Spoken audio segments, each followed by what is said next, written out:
चलिए आज हम लोग जानेंगे रूम कूलर के बारे में। देखिए रूम कूलर क्या होता है। रूम कूलर, कुछ लोग जैसे वाटर कूलर और रूम कूलर में डिफरेंट नहीं समझ पाते। वाटर कूलर क्या होता है, जो पानी को ठंडा करता है, जिसको आप देखते होंगे ना रेलवे स्टेशन पेट्रोल पंप पे लगा होता है, जो पानी को ठंडा करने का काम करता है। लेकिन यहाँ पे हम सीखेंगे अभी रूम कूलर को। वाटर कूलर को हम फ्रिज के बाद समझना सीखेंगे, और यहाँ पे अभी हम क्या सीखेंगे, रूम कूलर के बारे में। रूम कूलर क्या होता है, कैसे कार्य करता है, उसके अंदर कौन कौन से पार्ट होते हैं, किस पार्ट का क्या रियल में नाम होता है और उसका कार्य क्या होता है, उसी के बारे में डिटेल में समझेंगे। देखिए सबसे पहले बात करें, यहां पर देखिए हमने अभी 14 पॉइंटों को नोट किया है। आपके नोटबुक में लगभग 17-18 पॉइंट लिखे होंगे जो आपको पीडीएफ फाइल मिला है, लेकिन हमने 14 यहां पे उनमें से मेन कर लिया। बाकी इसमें एक कंट्रोल स्विच का पॉइंट है, इसी में हमने 3-4 पॉइंटों को इसी में हम समझते समय कंट्रोल कर लेंगे, यानी कि सबको एक ही में समझ लेंगे। तो ये 14 पॉइंट है, और अगर इनके बारे में हम पूरी तरह से समझ गए तो रूम कूलर को हम ये समझ पाएंगे कि वो कार्य कैसे करता है, किसमें क्या पार्ट लगा होता है, किस प्रकार से उसकी अलग अलग टेक्नोलॉजी अलग अलग तरीके से कार्य कर रही है,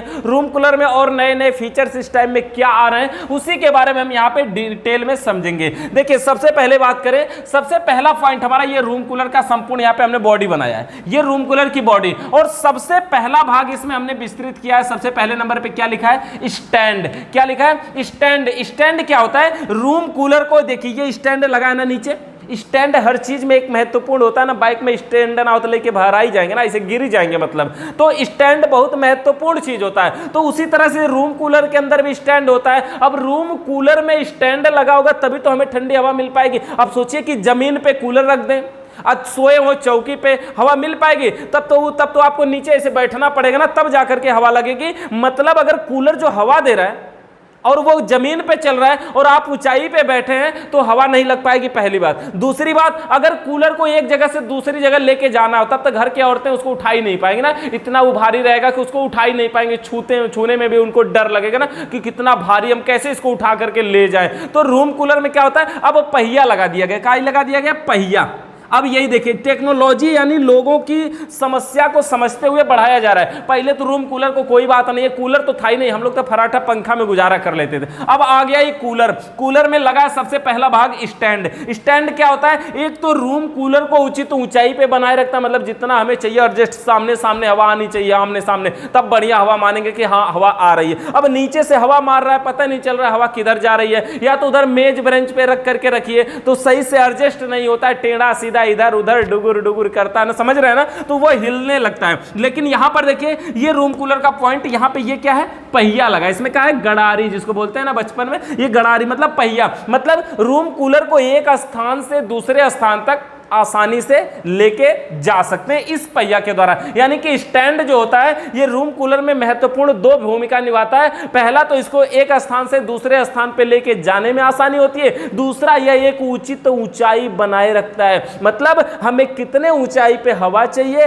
उसके हिसाब से हम स्टैंड लेके आते हैं और उसको लगा लेते हैं। हाँ भाई अब सीधे सीधा मतलब हमारा बेड कितना ऊंचा है, चौकी कितना ऊंचा है, खटिया पे सो रहे, जमीन पे चटाई बिछा के सोइए, नीचे वाला पे लगा लीजिए, नीचे रख दीजिए, आपको हवा ठंडी लगेगी। तो रूम कूलर में देखिए सबसे पहला पार्ट हमारा क्या है, स्टैंड। स्टैंड हो गया। स्टैंड के बाद अगर दूसरा पार्ट हमारा क्या है, वाटर ट्रे।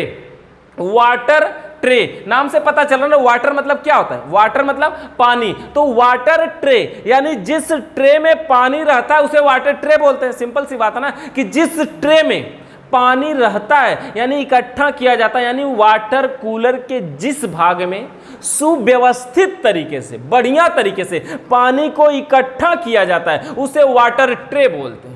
समझ गए ना, ट्रे में ना चाय लेकर के जाते हैं, वो भी एक ट्रे होता है ना, मतलब कोई चीज रखने वाली जगह, ट्रे। तो ये है ट्रे। कौन सा ट्रे है, ये वाटर ट्रे है। इसका कार्य क्या होता है, ये पानी को इकट्ठा करने का कार्य करता है। यानी वाटर कूलर, यहां पे हमारा रूम कूलर के जिस भाग में पानी को इकट्ठा किया जाता है इसे वाटर ट्रे बोलते हैं। वाटर ट्रे बोलते हैं जिस भाग में पानी इकट्ठा होता है। अब देखिए अगर ये कूलर प्लास्टिक का है तो वाटर ट्रे तो कैसा हो रहा है, कोई बात नहीं, प्लास्टिक का कूलर जानते हैं। अच्छा कूलर प्लास्टिक वाला अच्छा होता है कि लोहे वाला अच्छा होता है, जानते क्या, लोहे वाला कूलर अच्छा होता है, जिसकी बॉडी लोहे की होती है, ठंडी हवा देता है, बढ़िया हवा देता है। लेकिन उसमें एक खराबी होती है। खराबी क्या है, बच्चे अगर उसको टच कर देना उसमें बॉडी अर्थ यानी करंट आने की संभावना बहुत अधिक होती है, इसलिए उसको करंट आने की संभावना ज्यादा होती है। बस वही उसमें एक कमी, बाकी हवा तो इतना जबरदस्त देता है ना। ये नॉर्मल ये जो प्लास्टिक की टेक्नोलॉजी वाले एक से एक फैन आ रहे हैं ना बनावट डिजाइन के हिसाब से, कभी ये उसको नहीं पाएगा। पाएंगे। तो जो रूम कूलर, जो हमारा ये रूम कूलर होता है, जो लोहे वाला कूलर होता है, वो सबसे बेस्ट होता है, बहुत ही बढ़िया क्वालिटी का हवा देता है, बहुत ठंडी हवा देता है, चला देंगे ना तो लगेगा कि हाँ अब सुकून आ गया। तो जो लोहे का कूलर होता है ना, उसका जो मोटर होता है, उसका मोटर भी ना 900 रुपए के आसपास का आता है, मतलब महंगा आता है। और जो प्लास्टिक वाला कूलर 600-700 रुपए का इसका मोटर आ जाता है नया। तो मतलब क्या हुआ, उसका जो मोटर होता है वो भारी भी होता है, बढ़िया से हवा भी देता है, खूब जबरदस्त हवा भी देता है। हाँ, उसमें फंक्शन ज्यादा नहीं देते, इसमें एक से एक टेक्नोलॉजी, एक से एक फंक्शन दे देता है प्लास्टिक वाले में, जहां से चाहे वहीं प्लास्टिक काट के मोड़ मार के इधर उधर कर देगा। लेकिन जो स्टील वाला होता है ना, वो तो कहाँ नॉर्मली हमारे मार्केट में भी बनता है, बक्सा वक्सा जानते हैं ना, बक्सा, वो सब बनाने, अलमारी बनाने वाले, वो सब दुकान वाले भी उसको बना देते हैं। तो वो बहुत ही बढ़िया होता है, बहुत अच्छी हवा देता है। लेकिन ये प्लास्टिक वाला बढ़िया हवा नहीं देता, लेकिन इसमें टेक्नोलॉजी अधिक होती है, पहली बात। दूसरी बात, इसमें करंट की संभावना कम होती है, इसलिए लोग इसका यूज करते हैं। ये वाटर ट्रे क्या होता है, अच्छा जब ये प्लास्टिक का है ना, तो इसमें वाटर ट्रे में कोई पॉलिश वगैरह की जरूरत नहीं, क्योंकि प्लास्टिक है, पानी रहने से थोड़ी ना इसमें जंग लग जाएगा, थोड़ी ना पिघल जाएगा। लेकिन अगर ये कूलर लोहे का है तो इसका जो वाटर ट्रे होगा, इस ट्रे में एक पॉलिश की गई होती। पॉलिश नहीं की जाएगी, जानते हैं ना, लोहा में रख देंगे, 2 दिन पानी रख देंगे तो साला जंग नीचे पकड़ने लगता है ना। तो यहाँ पे क्या होगा, यहाँ पे ये वाटर ट्रे है और अगर ये लोहे का है तो इसमें एक पॉलिश की जाती है, पॉलिश पेंट, वो जो पॉलिश की जाती है उसका नाम होता है निकिल पॉलिश उस पर की जाती है, जिसकी वजह से क्या होता है, इस कूलर में जंग नहीं लगता, यानी इस कूलर के बॉडी में जंग नहीं लगता है। तो ये किसका कार्य होता है, निकिल पॉलिश का कार्य होता है। और ये किस कूलर में प्रयोग किया जाता है, जो हमारे स्टील वाले मतलब लोहे वाले कूलर होते हैं उसमें प्रयोग किया जाता है। हो गया ये दूसरा पार्ट हमारा, वाटर ट्रे, यानी रूम कूलर के जिस भाग में पानी को इकट्ठा किया जाता है उसे वाटर ट्रे कहते हैं। हो गया। अच्छा, तीसरा पॉइंट हमारा है वाटर पंप मोटर। देखिए, वाटर मतलब पानी, पंप मतलब पंपिंग करने वाला, मोटर मतलब पानी को पंप करने वाला मोटर। मतलब ये वो मोटर है जो पानी को इसी वाटर ट्रे में लगा होता है। कहां लगा होता है, इसी वाटर ट्रे में लगा होता है, वाटर ट्रे के अंदर पानिया में डूबा रहता है। ऐसा मोटर होता है ना कि पानी में डूबा रहेगा और फिर भी ये जलता नहीं है। क्वालिटी देखिए, टेक्नोलॉजी देखिए। आपको हम फैन में दिखा देते हैं, देखिए, जैसे देखिए ये फैन देख रहे हैं ना, ऐसे ही पंखा होता है, यही है वाटर पंप मोटर। अब ये पंखा को क्या करते हैं, पानी में डुबो देंगे, डुबो करके यही दूठे सप्लाई देख रहे हैं ना, तो न्यूट्रल फेस दे दीजिए। आप चाहेंगे ना तो धनिया उनिया का खेत बोए रहेंगे ना, तो हुआ भी सकते हैं इससे, मतलब समझ रहे हैं ना, भर भी सकते हैं, रात भर चला दीजिए, कोई बात नहीं। पानी इमरजेंसी में, हमारे यहाँ तो कोचिंग में ना पहले पानी भर जाया करता था, तो हम क्या करते, इसी वाले मोटर को लगा देते, पाइप को बड़ी वाली से जोड़ करके दूर कर देते थे। ये अपना 1-2 घंटा में आराम से करके पूरा पानी बाहर निकाल देता था। छोटा मोटर है लेकिन फिर भी काफी इसमें प्रेशर होता है। बस न्यूट्रल फेस दीजिए, डायरेक्ट 220 वोल्ट की एसी सप्लाई, यानी खंबे वाला तार सीधा दीजिए इसमें, सीधा चलेगा और सीधे ले जाकर के पानी, यहाँ पानी में डुबोए रहिए। यहीं से देखा ऐसे पानी खींचता है। हाँ, थोड़ी सी खरवर से बचाइएगा, मतलब समझिए घास फूस कबाड़ा से बचाइएगा, ताकि इसमें भर के जाम ना हो जाए, जिससे हवा ही नहीं जा पाएगी। तो फिर ये काम कैसे करेगा ना, तो ये वाला पॉइंट क्या हमारा, देखिए, वाटर पंप मोटर, यानी कि जो पानी को क्या करता है, यहां से ऊपर उठाता है, वाटर ट्रे से पानी को ऊपर उठाने का कार्य करता है। कौन करता है, वाटर पंप मोटर। कौन करता है, वाटर पंप मोटर। देखिए, सबसे पहला भाग हमने क्या पढ़ा, इसमें स्टैंड पढ़ा, स्टैंड। दूसरा भाग हमने क्या पढ़ा, इसमें वाटर ट्रे, यानी जिस भाग में पानी को इकट्ठा किया जाता है उसे वाटर ट्रे कहते हैं। ये तीसरा भाग हमारा क्या है, ये वाटर पंप मोटर, यानी वाटर पंप मोटर, यानी जिस मोटर के जरिए पानी को हम ऊपर उठाते हैं उसे वाटर पंप मोटर कहते हैं। हो गया। अच्छा, इसके बाद देखिए, वाटर पंप मोटर से पानी जब ऊपर निकलता है तो जाता कहां है, तो जाता कहां है, तो यहीं से पाइप लगा करके एक पतली सी और पाइप लगा दिया जाता है। ये पाइप जो होती है ना, ये फ्लेक्सिबल पाइप होती है। ये जो पाइप होती है ये फ्लेक्सिबल पाइप होती है। देखिए यहाँ पर इस प्रकार से ये पाइप है और ये पाइप जो होती है वो फ्लेक्सिबल का मतलब समझ गए होंगे ना। फ्लेक्सिबल शब्द कई बार पढ़ चुके, वायरिंग में भी पढ़े। फ्लेक्सिबल वायर होता है, फ्लेक्सिबल इंसुलेटर होता है। फ्लेक्सिबल का मतलब जिसको हम इधर उधर आसानी से जैसे मन करे तोड़ मरोड़ दें उसे हम फ्लेक्सिबल बोलते हैं। समझ गए ना। फ्लेक्सिबल का मतलब आई देखिए, आई फ्लेक्सिबल है का ना, इसको मोड़ नहीं ना सकते। फ्लेक्सिबल का मतलब समझ रहे हैं, आई देखिए, आई जो पाइपिया लगी है ना ये फ्लेक्सिबल है। ये कौन सी पाइप है, ये फ्लेक्सिबल, जैसे चाहे इसको जिधर से चाहे उधर से मोड़ सकते हैं, तो इसी को हम कहते हैं कि आप फ्लेक्सिबल पाइप है। समझ गए ना, मतलब जिसको हम जहां से मर्जी हो आसानी से इधर उधर मोड़ सकते हैं वो फ्लेक्सिबल पाइप है। तो यही वाली इसमें पाइप लगाते हैं, कौन सी, फ्लेक्सिबल पाइप, फ्लेक्सिबल पाइप, ये जो फ्लेक्सिबल पाइप हो गई हमारी। अब देखिए ये क्या कार्य करती है कि वाटर पंप मोटर से जब पानी निकलता है ना, ये फ्लेक्सिबल पाइप अपने अंदर लेती है। अब ये फ्लेक्सिबल पाइप लेके जाती है, ऊपर चढ़ाती है, ऊपर चढ़ाती है, और कहां पहुंचाती है? वाटर डिस्ट्रीब्यूटर तक। यहीं पे एक पार्ट लगता है जिसका नाम होता है वाटर डिस्ट्रीब्यूटर। क्या नाम होता है? Water distributor. डिस्ट्रीब्यूटर मतलब डिस्ट्रीब्यूट करना, मतलब डिस्ट्रीब्यूटर का मतलब समझते हैं, किसी चीज को एक जगह से चारों तरफ फैलाना डिस्ट्रीब्यूटर कहलाता है। मोबाइल बेचने वाले जो दुकान पे लेके जाके सेल करते हैं ना, उसे हम कहते हैं मोबाइल का डिस्ट्रीब्यूटर है। सिम बेचने वाले ये जो कैंप लगा के सिम कार्ड बेचते हैं ना, जियो का सिम खरीदे होंगे आप भी ना, ये जो सिम बेचते हैं ना, ये डिस्ट्रीब्यूटर होते हैं। डिस्ट्रीब्यूटर का मतलब किसी चीज को कई तरफ फैलाना, वो डिस्ट्रीब्यूटर कहलाता है। यानी कि वहां से इस चीज का डिस्ट्रीब्यूट हो रहा है, रेलवे स्टेशन, वहां से कई तरफ ट्रेनें जा रही है ना, वो डिस्ट्रीब्यूटर है, डिस्ट्रीब्यूट करता है वहां से। मतलब किसी चीज को किसी एक स्थान से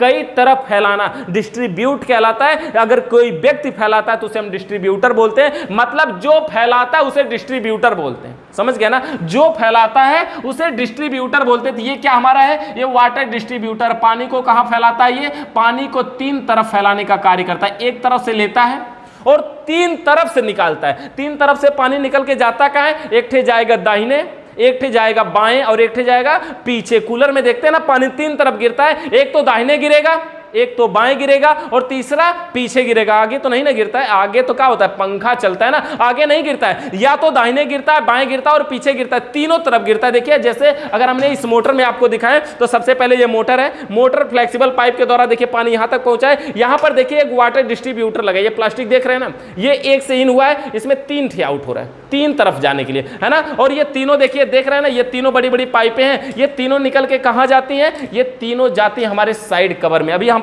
आपको यहां दिखाते हैं। तो ये जो हमारा पार्ट हो गया, इसका क्या नाम हो गया? ये है water distributor. Water distributor distribute करता है, मतलब ये पानी को तीनों तरफ फैलाता। हो गया। अच्छा, इसके बाद देखिए जब ये पानी को तीनों तरफ फैलाता है तो पानी जाता कहां है? यहीं से एक पाइप पकड़ता है, देख रहे हैं ना, यहीं से एक पाइप पकड़ता है और पाइप के द्वारा, ये भी फ्लेक्सिबल पाइप लगाई गई होती है, यहीं से एक पाइप पकड़ता है और पाइप के द्वारा पहुंचता कहां है? साइड कवर पर। यहां पे देखिए रूम कूलर में किनारे पे क्या लगा होता है? साइड कवर लगा होता है। देख रहे हैं यहाँ पे हम चित्र कुछ इस तरह से बना रहे हैं, ये साइड कवर हो गया, इसका कवर, ये साइड कवर है, देखिए ऐसे। और इसमें हैंडल भी बना होता है पकड़ने के लिए, इस प्रकार से होता है साइड कवर। आपको दिखाते हैं हम साइड कवर, देखिए देख रहे हैं ना, एक कूलर का, ये प्लास्टिक वाले कूलर का है, ये देख रहे हैं, ऐसा होता है ये साइड कवर। ये जो प्लास्टिक की बाहरी वाली बॉडी है ना, इसे हम बोलते हैं साइड कवर। यानी रूम कूलर के तीनों तरफ दाहिने बाएं और पीछे लगे कवर को साइड कवर बोलते हैं। मतलब इसको हम निकाल करके क्या क्या करते हैं? इसी को निकाल करके कुछ लोग पानी में भरते हैं, मतलब जगह कुछ कूलरों में नहीं होता, इसी को निकाल के भरने का ऑप्शन भी होता है। कुछ में तो अब प्लास्टिक वाले जितने हैं ना, एक से एक उसमें जगह जगह पे दे रहा है। तो ये जो होता है साइड कवर, तो ये क्या करता है? साइड कवर लगा होता है। और साइड कवर में होता क्या? देखिए ऐसे, ये कोने का पॉइंट देखेंगे, ध्यान देंगे, यहां से ऐसे बना होता है नाली की तरह।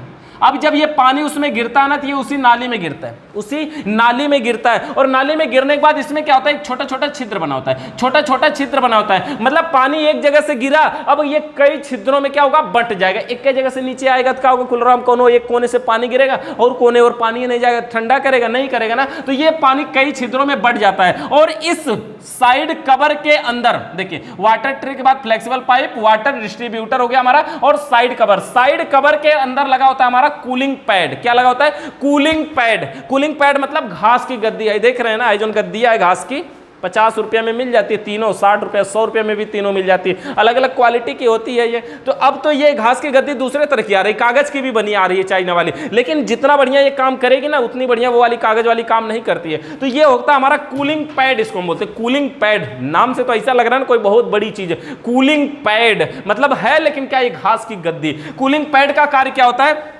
कि जब ये पानी गिरता है इसमें से ना, तो कूलिंग पैड पे गिरता है। कूलिंग पैड है घास की जो गद्दी है इसी में लगी होती है। अब ये कूलिंग पैड पे गिरता है, तो जब ये पानी गिरेगा ऊपर से, तो कूलिंग पैड क्या होगा? भीग जाएगा। और जब कूलिंग पैड भीग जाएगा तो मतलब कूलिंग पैड भीग जाएगा और वो पानी यहां से गिर करके फिर से वाटर ट्रे में आएगा, और वाटर ट्रे में लगा हुआ पंप मोटर फिर उस पानी को उठाएगा और फ्लेक्सिबल पाइप से होते हुए, वाटर डिस्ट्रीब्यूटर से होते हुए, साइड कवर से होते हुए, कूलिंग पैड से होते हुए फिर से उसी में आ जाए। और यही क्रियाएं होती रहती हैं। और ये सिर्फ एक तरफ से नहीं, तीनों तरफ से। ये देखिए पीछे जा करके ये भी वैसे ही करेगा, यही बाएं वाली तरफ जा करके ये भी वही करेगा, तीनों एक के काम करेंगे, कोई अलग नहीं करेगा। तीनों तरफ की घास की गद्दियों को भिगोएंगे। अब सोचिए जब घास की गद्दियां दाहिने की, अब बाएं की और पीछे की तीनों जब भीग जाएंगी तो होगा क्या, जब मोटर चलेगा। अब सोच लीजिए कि आपका एक फराटा पंखा है, फराटा पंखा के आगे एक सूती बोरा, समझ रहे हैं ना, जो गेहूं वाला बोरा होता है कोटा पे मिलता है, वो जो बोरा है उसको क्या करे, फराटा पंखा के आगे पैसे लगा दीजिए। तो क्या होगा, अगर उससे हवा क्रॉस कर गई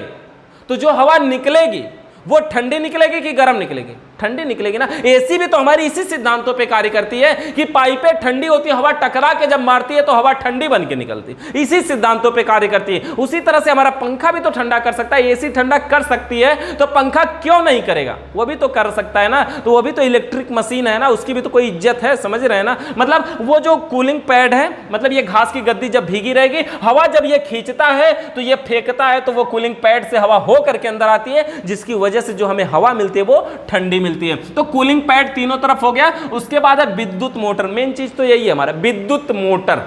अब देखिए, अच्छा एक चीज और बता दें, ये जो हमारा ये वाटर पंप मोटर है ये बिगड़ जाता है तो बनता नहीं, हम इसको रिपेयर नहीं करते, इसको सीधा चेंज कर देते हैं, 100 रुपए का मार्केट में आ जाता है ये। अच्छा रेट देखिए, किसी भी चीज का जो हम बताते हैं वो अपने मार्केट का बताते हैं, पहली बात। दूसरी बात, ये वीडियो हम जिस टाइम बना रहे हैं उस टाइम का रेट होता है, आप इसको कब देख रहे हैं ये देखिए आगे की बात है ना, तो उस टाइम रेट में जो है वो कम या ज्यादा हो सकता है। अच्छा विद्युत मोटर है, ये जो विद्युत मोटर होता है ये मेन मोटर हो गया हमारा, इंजन मेन पे लगेगा, समझ गया ना, मेन वाला मोटर विद्युत मोटर। अभी जो मेन मोटर लगेगा यहीं पे छोटा सा हम कुछ इस तरह से बना देते हैं, ये विद्युत मोटर हो गया।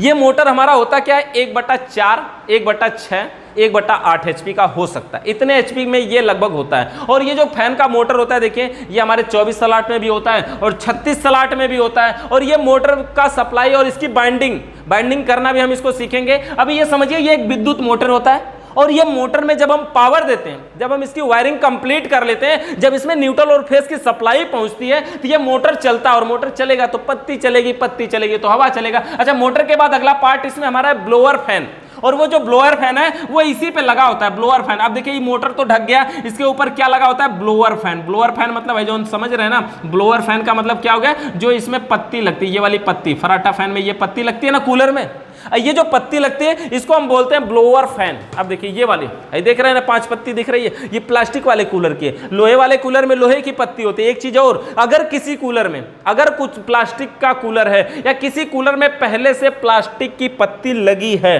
तो आप उसमें लोहे की पत्ती नहीं लगा सकते, क्योंकि ये उसको झेल नहीं पाएगा, इसके अंदर उतनी शक्ति नहीं होती है कि लोहे की पत्ती को चला सके। लेकिन अगर लोहे की पत्ती वाला कूलर है तो प्लास्टिक का लगाना चाहे तो लगा सकते हैं, लेकिन जितनी हवा वो दे रहा था ये उसके बस की बात नहीं कि उतनी हवा दे पाए, मतलब समझ गए ना। यानी इसको तो उसमें लगा सकते हैं लेकिन उसको इसमें नहीं लगा सकते, समझ गए ना। तो ये इस प्रकार से हमारा कार्य करता है। ये कौन सा है, ये ब्लोअर फैन इसको बोलते हैं। ब्लोअर फैन क्यों, इसकी पत्तियां इस प्रकार से मुड़ी हुई है ना, पीछे की हवा को खींच करके आगे फेंकता है ना, इसलिए इसको हम क्या बोलते हैं, ब्लोअर फैन। अब देखिए ये ब्लोअर फैन के बाद अगला पार्ट हमारा क्या, इसमें ग्रिल। क्या है, ग्रिल क्या होता है, देखिए ये जो फैन होता है ना इसी के ऐसे किनारे पे लगा होता है, ये जो फैन होता है इसी के ऐसे किनारे पर लगा होता है, इसको हम क्या बोलते हैं, ग्रिल बोलते हैं। ये देखिए ऐसे होता है, दाहिने से बाएं, कुछ में दाहिने से बाएं होता है, कुछ में ऊपर से नीचे होता है, कुछ में दाहिने से बाएं और ऊपर से नीचे दोनों होता है। पहली बात, कुछ में दाहिने से बाएं केवल होता है, कुछ में ऊपर से नीचे केवल होता है, कुछ में दाहिने से बाएं और ऊपर से नीचे दोनों होता है, पहली बात। और दूसरी बात कि कुछ कूलरों में ये जो ग्रिल, अच्छा ग्रिल करती क्या है पहले ये समझ लीजिए। ग्रिल का कार्य है हवा को दिशा देना, हवा को दिशा देना। मतलब अगर सामने कूलर लगा हुआ है हमारे, मान लीजिए यहाँ पे सामने कूलर लगा है, यहां से ठंडी हवा सीधा सीधा आ रही है, लेकिन अगर ये कूलर तिरछा लगा दिया जाए, ऐसे कहीं तिरछा लगाया और हमारा मुंह इधर है, कूलर इधर से हवा इधर, तिरछा कैसे मारेगा, कूलर का मुंह उधर किया गया है तो कैसे मारेगा। मतलब क्या, उसका जो ग्रिल है ना, जो ग्रिल है ना इसको हम तनी से घुमा देंगे। जैसे मान लीजिए ये ग्रिल ऐसे दाहिने से बाएं है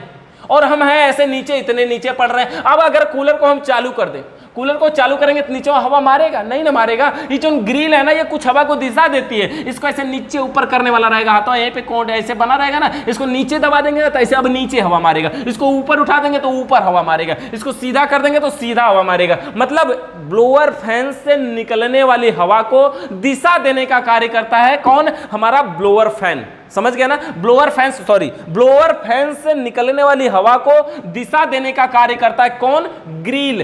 ग्रिल, ग्रिल एसी में भी लगती है ग्रिल। आगे जब हम एसी में जाएंगे तो भी समझेंगे ग्रिल क्या होती है। ग्रिल का कार्य होता है हवा को दिशा देना। अच्छा देखिए, पहली बात तो ये हो गई कि इसको हम हाथ से सेट कर सकते हैं कि हमें हवा कहां चाहिए। दूसरी बात कि ग्रिल को चलाने के लिए कुछ कूलरों में ये ग्रिल अब हाथ से नहीं घुमाना पड़ता है, दाहिने या बाएं सेट नहीं करना पड़ता। रूम में 5 लोग इधर बैठे हैं, 5 इधर बैठे हैं मान लीजिए, या 2-4 बच्चे यहाँ हैं, 2-4 बच्चे इधर हैं। अब पंखा सीधा इसे फराटा, ये जो हमारा कूलर ऐसे हवा मार रहा है। अब क्या होगा, इधर वाला कहेगा हमारी तरफ करिए ग्रिल, या उधर घुमाएगा, इधर वाला कहेगा हमारी तरफ करिए, अभी अपनी तरफ घुमाएगा। तो इसमें अब क्या फंक्शन दे दिया गया, जब ऐसी समस्या बहुत जगह आने लगी ना, टेक्नोलॉजी ने सोचा इसको ऐसा क्यों नहीं कुछ इसको बदल दिया जाए कि हवा इधर हो जाए और इधर हो जाए। तो जैसे फराटा पंखा देखें, टेबल फैन धीरे धीरे ऐसे घूमता है, एकदम धीरे धीरे आराम से ऐसे ऐसे घूमेगा धीरे धीरे दोनों तरफ, यानी कि सब लोग खुश रहिए भैया, इधर भी हवा मार रहा है और इधर भी मार रहा है। उसी तरह से इसके अंदर ग्रिल भी अब दाहिने से बाएं या ऊपर से नीचे ऑटोमेटिक तरीके से घूमती है, अपने आप घूमती है। और उसको घुमाता कौन है? एक मोटर लगा होता है, जिस मोटर का नाम होता है स्विंग मोटर। यानी ग्रिल को दाहिने से बाएं या ऊपर से नीचे ऑटोमेटिक तरीके से घुमाने के लिए एक मोटर का प्रयोग किया जाता है, जिस मोटर को हम बोलते हैं स्विंग मोटर। क्या बोलते हैं? Swing motor. क्या बोलते हैं? Swing motor. अब देखिए, जो स्विंग मोटर है ना, ये इसमें भी बड़ी बड़ी क्वालिटी है। एक तो छोटा सा मोटर होता है, डायरेक्ट न्यूट्रल और फेस दे दीजिए, डायरेक्ट चलता है। ये मोटर कितना बड़ा होता है जानते हैं? जितना बड़ा सीडी वाला मोटर में पहले पंखा उंखा लगा के चलाए होंगे ना, इतना बड़ा छोटा सा होता था, इतना ही बड़ा मोटर होता है। डायरेक्ट 220 वोल्ट की एसी सप्लाई से कार्य करता है। खंबे वाली सप्लाई को सीधा लगा दीजिए और डायरेक्ट चलेगा। अब 220 वोल्ट की सप्लाई से छोटा सा मोटर चलता है, पहली बात। दूसरी क्वालिटी इसमें क्या है कि 220 वोल्ट पावर देने के बाद भी मोटर इतना धीरे चलता है ना, इतना धीरे चलता है, इसका आरपीएम आता है मात्र 4 से 6। मतलब 1 मिनट में, देखिए यहाँ पे मिट गया, आप इसको समझ चुके होंगे ना, मात्र 1 मिनट में ये 4 से 6 चक्कर ही मोटर घुमाता है। खाली 4 चक्कर घूमता है, मतलब एक चक्कर इसको पूरा घूमने में 15 सेकंड टाइम लग जाता है। मतलब देखिए ऐसे धीरे धीरे जाएगा, धीरे धीरे जाएगा, 15 सेकंड में तो ये कितना घूमेगा? 1 चक्कर घूमेगा। आप समझ रहे हैं ना, 1 मिनट में फिर कितना घुमा? 4। इसका आरपीएम 4 से 6 आता है, 220 वोल्ट। अब देखिए 4 से 6 आने के फायदा भी है, यहाँ पे हम फायदा भी इसका लेते हैं कि ये 4 से 6 घूमता है, अच्छी बात है। देखिए ये ग्रिल है ना, धीरे धीरे ऐसे ऊपर जाती है, तो 1 मिनट में 4 से 6 बार ऐसे ऊपर नीचे आती है धीरे धीरे करके। अब सोचिए कि अगर इसका आरपीएम 50 होता तो ये क्या होता है? ग्रिल ऐसे चलती है, ऐसे लो, अगर दाहिने बाएं घूमता है तो ऐसे घूमता है, नहीं हवा किसी के तरफ नहीं जाती, ऐसे लो भैया हवा किसकी तरफ जा रहा है पता चला, ग्रिल हवा दे रही है कि पत्ती हवा दे रही है, पत्ते नहीं चल रहा है, मतलब हवा किसकी तरफ जाता है? किसी की तरफ नहीं ना। तो ये क्या करता है? धीरे धीरे घूमता है। तो ये स्विंग मोटर होता है। स्विंग मोटर का आरपीएम मात्र 4 से 6 होता है, 220 वोल्ट की एसी सप्लाई से काम करता है। खराब होने पर इसको भी बनाया नहीं जाता। हाँ, जो मेन मोटर है ना, इसकी रीबाइंडिंग किया जाता है, बाकी इसको भी हम नहीं बनाते, स्विंग मोटर को भी चेंज कर देते हैं। या स्विंग मोटर तो अधिकतम लोग दोबारा लगवाते हैं, छोड़ो यार स्विंग मोटर क्या होगा, कूलर तो सामने सामने ही हवा लेते हैं लोग, लेकिन फिर भी अगर चलाना चाहते हैं तो स्विंग मोटर को चेंज किया जा सकता है। ओके, देखिए अगला पार्ट इसमें हमारा क्या है? Control switch. क्या है? Control switch. ये क्या होता है? कंट्रोल स्विच भी बहुत महत्वपूर्ण स्विच है। मतलब देखिए यहाँ पे क्या है? कंट्रोल स्विच लगी होती है। 3-4 स्विच ना देखते हैं कूलरों में लगी होती है, सब में कोई में 3 टे, कोई में 4 टे, 5 टे, ऐसा ऐसा अलग अलग स्विच लगा देते हैं कंट्रोल करने के लिए, और हर अलग अलग चीजों को कंट्रोल करने के लिए। जैसे अच्छा, इस कूलर में टोटल कितने मोटर लगे? 3 मोटर। कितने मोटर हैं? 3 मोटर हैं। देखिए स्विंग मोटर यहाँ पे हम लगा देते हैं, ये स्विंग मोटर यहाँ पे बना देते हैं। यहाँ पे हो गया हमारा ये स्विंग मोटर। ये क्या करता है? ऐसे लगा है, मान लीजिए यहाँ पे, ये ग्रिल को ऐसे ऊपर नीचे करेगा। इस मोटर में टोटल, इस कूलर में 3 मोटर लगे हैं। एक है स्विंग मोटर, एक है पंप मोटर और एक है फैन मोटर। और तीनों मोटरों के लिए सबसे पहले तो 3 स्विच होनी चाहिए कि हमें स्विंग चलाना है कि नहीं चलाना है। हम अपनी मर्जी से चलाएंगे ना, तो थोड़ी जबरदस्ती थोड़ी चलवाएगा कोई, नहीं हमें स्विंग चलाना ही पड़ेगा, ग्रिल को इधर उधर घुमाना ही पड़ेगा। इधर कोई नहीं सोया, हम खाली इधर हवा लेना चाहते तो इसका क्या हुआ? मतलब ये स्विंग मोटर को भी ऑन ऑफ करने के लिए एक स्विच होनी चाहिए, तो ये हम बोलते हैं स्विंग स्विच, इस पे लिखा होता है। दूसरी स्विच, अब ये एक स्विच हमारी लगी होती है, मान लीजिए पंप स्विच, पंप स्विच लिखा रहेगा, पंप स्विच, या लिखा बहुत मनसा जाएगा ना तो लिख देगा कि वाटर पंप मोटर स्विच, मतलब समझ रहे हैं ना, वाटर पंप मोटर स्विच। तो ये पंप मोटर स्विच होती है। अब ये क्या कार्य करती है? अब मतलब हमें ठंडी हवा चाहिए कि नहीं चाहिए? हमें नॉर्मली चाहिए तो जबरदस्ती ठंडी थोड़ी ना देगा। हम स्विच को बंद कर देंगे, पंप मोटर नहीं चलेगा, मोटर नहीं चलेगा, पानी नहीं गिरेगा, तो जो हवा बनेगी वो तो नॉर्मली हमें मिलेगी ना, तो उसका भी हम यूज कर सकते हैं। उसके बाद तीसरी इसमें स्विच लगी रहेगी, फैन मोटर स्विच है, जो पंखा है इसका, ये ऑन ऑफ कर सकते हैं। और अगर नया है तो ये हाई, मीडियम और लो भी कर सकते हैं। एक ही स्विच से ऑन ऑफ, मतलब या तो फिर high medium low, high medium low, या लो मीडियम हाई, लो मीडियम हाई, ऐसे करके ये मोटर हमारा फैन मोटर स्विच हो जाएगा। अच्छा, एक कुछ कूलरों में पावर स्विच भी हो सकती है। पावर स्विच का मतलब पहले पावर स्विच ऑन करिए तब भाई सब चालू होंगे, मतलब पहले घरे जाके मलिकार से मिलिए, मलिकार इजाजत देते हैं, उसके बाद इन लोगों से मिलिए कि अलग अलग काम सबका है, उनसे करवाइए। मतलब समझ रहे ना, एक पावर स्विच दे दिया जाता है कि इस स्विच को ऑन करेंगे तभी बाकी के काम करेंगे, ये स्विच ऑन नहीं होगी बाकी के काम नहीं करेंगे। उसके बाद इसमें और क्या हो सकता है, इंटीग्रेटर भी लगा होता है। इंटीग्रेटर मतलब समझते हैं ना, इंटीग्रेट करना, नाम से समझ में आता है ना। इंटीग्रेट करना मतलब संकेत करना, मतलब बताना कि इसमें लाइट पहुंची कि नहीं पहुंची। तो यहाँ पे क्या होगा, कुछ में यहाँ पे इंडिकेटर भी लगा होता है। इंडिकेटर का कार्य क्या होता है, संकेत करना है कि कूलर तक लाइट पहुंची कि नहीं पहुंची। टेक्नोलॉजी तो बढ़ती जा रही, क्या क्या नहीं इसमें लगा लेते हैं। वाटर लेवल घड़ी देख रहे हैं, ये टेक्नोलॉजी की ही बात है। वाटर लेवल घड़ी, वाटर लेवल घड़ी से पहले हम बता दें आपको, ये जो हमारी कूलर है ना, कूलर को आज के टाइम में रिमोट से भी किया जा सकता है। और आप किसी भी कूलर को, किसी भी नॉन रिमोट कंट्रोल कूलर को आप रिमोट कंट्रोल कूलर बना सकते हैं, और मात्र 500 से 600 रुपए के खर्चे में कोई भी कूलर हो। अच्छा, मान लीजिए आप एक दुकानदार हैं, आपके पास अगर कूलर का शॉप है, कूलर की दुकान है, तो आप क्या कर सकते हैं, एक ऑप्शन आपके पास है कि अगर आपके पास कूलर बेचते हैं और जिस कूलर का रेट 3000 है, आप उसमें रिमोट कंट्रोल स्विच 600 रुपए का लगाइए और 2000 रुपए रेट बढ़ाइए और 5000 में बेचिए, तो भी नॉर्मली बिक जाएगा। समझ रहे ना, टेक्नोलॉजी दुनिया खोज रही है ना कि क्या चाहिए हमें बिस्तर में है ना, ठंडी में सोए हैं या फिर सो रहे हैं, तो हम नहीं चाहते कि उठ करके निकल के जाएं वहां पे बंद करें, तो वहां पे ऑटोमेटिक स्विच को दबाएंगे, बंद हो जाएगा। रिमोट कंट्रोल लगा करके दीजिए, 400-500 रुपए का खर्च एक्स्ट्रा करिए और हजारों रुपए एक्स्ट्रा बचाइए। ऐसा भी कर सकते हैं। और किसी भी चीज में रिमोट कंट्रोल स्विच लगा सकते हैं। स्विच का मतलब क्या होता है, 2 पॉइंट को टच कराना और हटाना। अगर आगे वाला उपकरण स्विच से काम करता है तो आप उसको ऑन ऑफ कर सकते हैं रिमोट कंट्रोल के जरिए। तो ठीक है, तो उसके लिए हमें क्या लगाना पड़ेगा, switch, digital remote control switch. Amazon वगैरह से मंगाना चाहेंगे आप, उस पर सर्च करिएगा डिजिटल रिमोट कंट्रोल स्विच, तो वहां से आपको मिल जाएगा।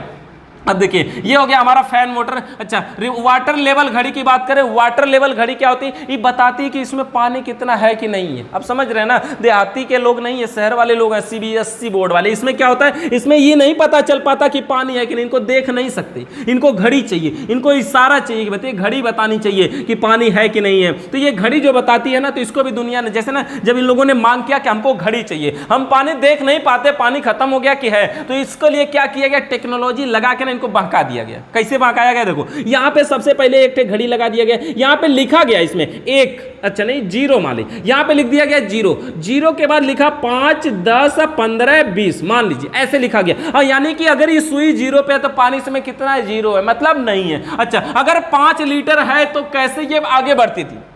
देखिए, ये जो सुई का पॉइंट होता है ना, ये सुई का पॉइंट पीछे नीचे भी आता है, और नीचे आकर के इसमें एक गोल गेंद सी बनी होती है, देख रहे हैं, ये गोल गेंद सी। और ये जो गेंद होती है, ऐसी गेंद है, ये पानी में डूब नहीं सकती। क्या होगी, पानी में डूब नहीं सकते। और जब इसमें पानी भरा जाएगा ना, ये गेंद ऐसे ऊपर उठेगी, और ऊपर उठेगी तो ये सुई इधर से इधर आएगी, और जब सुई आई इधर से इधर आएगी तो हाई वाली सुई नीचे जाएगी। जब इधर से नीचे जाएगी तो ये क्या होगा, एक समय ऐसा आएगा कि ऐसे तिरछे पड़ जाएगी और यहां से इधर पहुंचेगा, तो ये बताएगा कि अच्छा 15 लीटर पानी है। तो ये 15 लीटर कैसे बताया, अंदाजे से बता दी, हाँ बस इस सीध में लगभग आता है तो समझिए 15 लीटर हो जाता है। मान लीजिए 15 लीटर पानी, तो इस हिसाब से वाटर लेवल घड़ी काम करती है। इसमें कोई इलेक्ट्रिक पार्ट नहीं, कोई वायरिंग कनेक्शन, कुछ डायग्राम, कुछ नहीं है। ये नॉर्मल है वाटर लेवल घड़ी, सिर्फ एक गोल गेंद के रूप में बता देती है। गोल गेंद की वजह से बता देती है कि इसमें पानी है तो कितना है। इस हिसाब से हमारा ये रूम कूलर के सारे पार्ट हैं। इन पार्टों के अलावा अगर आप रूम कूलर में कोई और भी टेक्नोलॉजी देखते हैं तो कमेंट करके बताइएगा। देखिए, एक चीज और है, इसमें पानी भरने के लिए ना कूलर में तो पहली बात देखिए, अब यहाँ पे कवर भी आ रहा है, यहाँ से ऊपर से प्लास्टिक वाले कूलर में आ रहा है, यहाँ पे कवर आ रहा है कि यहाँ बर्फ अगर जमा के रखें आप तो इसमें रख दीजिए, वो ठंडा पानी यहाँ से पाइप लगी रहेगी, गिरेगी, ठंडा पानी यहाँ पे आएगा, तो ठंडा पानी आएगा तो और ठंडी हवा देगी। ये कहने की बात है, हमको तो नहीं लगता थोड़े से बर्फ, इतना से बर्फ रख देने से पानी कितना ठंडा हो जाएगा। यहाँ पे 20 लीटर पानी भरा हुआ है, इतनी से बर्फ रख देंगे फ्रिज में जमा करके, थोड़ी सा वो फ्रिज में नहीं जमाने वाला छोटा छोटा बना होता है, छोटा से इतना बड़ा बड़ा बर्फ, अब उसको डाल देने से कितना ठंडा हो जाएगा। होता कुछ नहीं, हाँ मन को शांति मिल जाती कि बस बस कुछ नहीं, ठंडा तो कम से कम हमने बर्फ तो डाला, अब ठंडी हवा रही है, अब देखो आराम आ रहा है, मान लिए तो समझिए हो गया। बस इस प्रकार से हमारे रूम कूलर कार्य करता है। किसी भी प्रकार का सवाल या सुझाव है तो व्हाट्सएप पे जुड़िए 95 111 41 990। वीडियो देखने के लिए बहुत बहुत धन्यवाद।